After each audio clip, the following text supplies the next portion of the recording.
The world will remember this day. Why Oppenheimer is a global sensation. There is no denying that the blockbuster movie Oppenheimer has taken the world by storm, grossing $174 million at the domestic box office and over $400 million globally. It's all anyone is talking about today.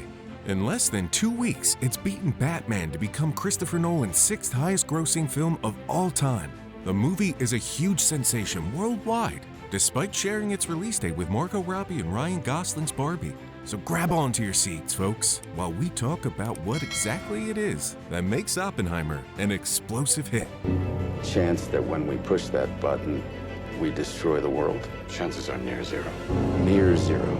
Directed by Christopher Nolan, Oppenheimer was already destined for greatness, with audiences eagerly anticipating its release and many big names itching for a place in the cast. Nolan is a champion filmmaker, screenwriter, and producer known for his intricate storytelling, mind-bending concepts, and visually stunning films. Take, for example, his most notable projects, Memento, Inception, The Dark Knight, Dunkirk, and Tenet. Oppenheimer isn't just your typical biopic. It's a compelling story that delves into the life of a complex genius, a man who faced dilemmas that shook the very core of his being. The movie is a roller coaster of emotions, drama, and scientific brilliance. The most remarkable thing about it all is that most of the movie is only a conversation. Nolan re-teamed with cinematographer Hoyte van Hoytema for this movie and used 65mm film and newly created white and black IMAX cameras to create a sense of cinematic scope. Like all Christopher Nolan movies, it's a breath of fresh air from the same generic and uninspired big-budget films.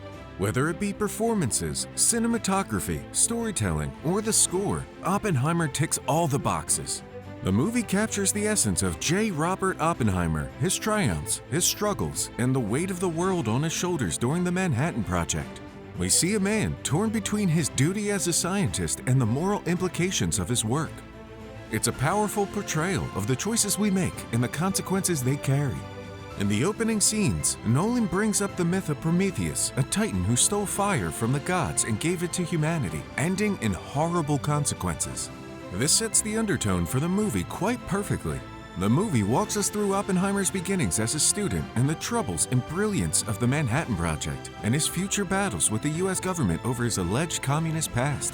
Perspective plays an important role in this movie. Nolan does not show the devastating consequences of the bombs dropped on Hiroshima and Nagasaki, but instead chooses to showcase the reaction to it from Oppenheimer himself, which is the more impactful choice. Through his eyes and a powerful score, we are reminded of the moral dilemma that Cillian's character has to grapple with mentally and emotionally. It is one of the best and most powerful scenes in the movie. It's impossible to discuss a Christopher Nolan movie without swooning over the brilliant cinematics. So let's take a moment to talk about the mind-blowing visuals in this film. From the vast landscapes of New Mexico to the intense laboratory scenes, every frame is a work of art.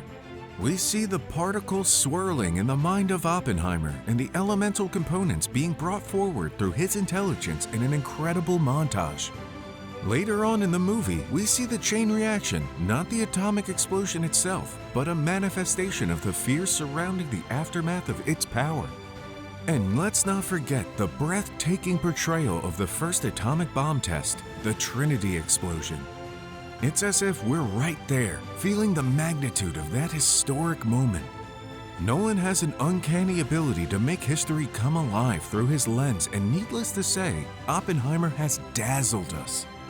There is also no question about the role that the cast plays in bringing this movie to life. The ensemble of top-notch actors that came together for this movie has elevated to the greatest level of finesse. Cillian Murphy, who was handpicked by Nolan for the title role in the film and given only 6 months to prepare, had his work cut out for him. He immediately kicked off heavy research to help him step into the shoes of this historic figure.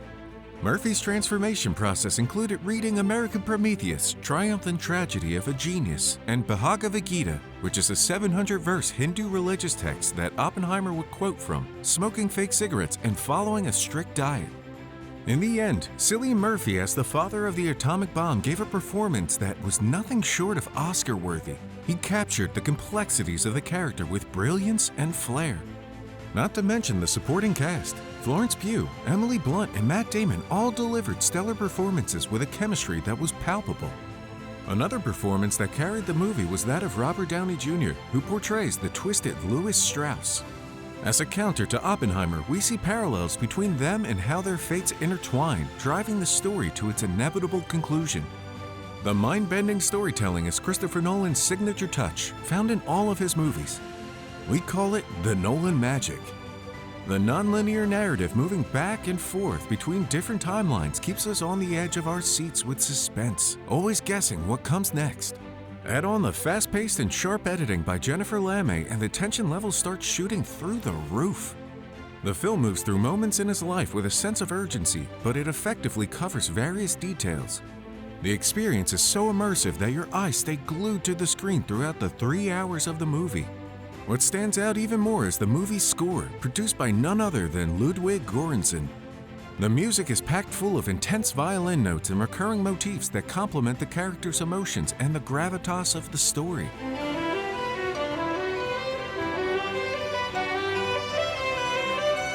This music plays throughout most of the movie like an engine that drives the story forward, never giving the audience a chance to snap out of the spell that it puts on them. Beyond being a cinematic masterpiece, Oppenheimer has ignited a new passion for science and history among audiences. People are Googling more about Oppenheimer, the Manhattan Project, and the impact of the atomic bomb on humanity. It's incredible how a movie can spark curiosity and lead to a thirst for knowledge among the masses. Christopher has done it countless times before, and he has done it again. He has merged entertainment and education flawlessly. On top of the importance of this film, what really drives Oppenheimer home is its editing.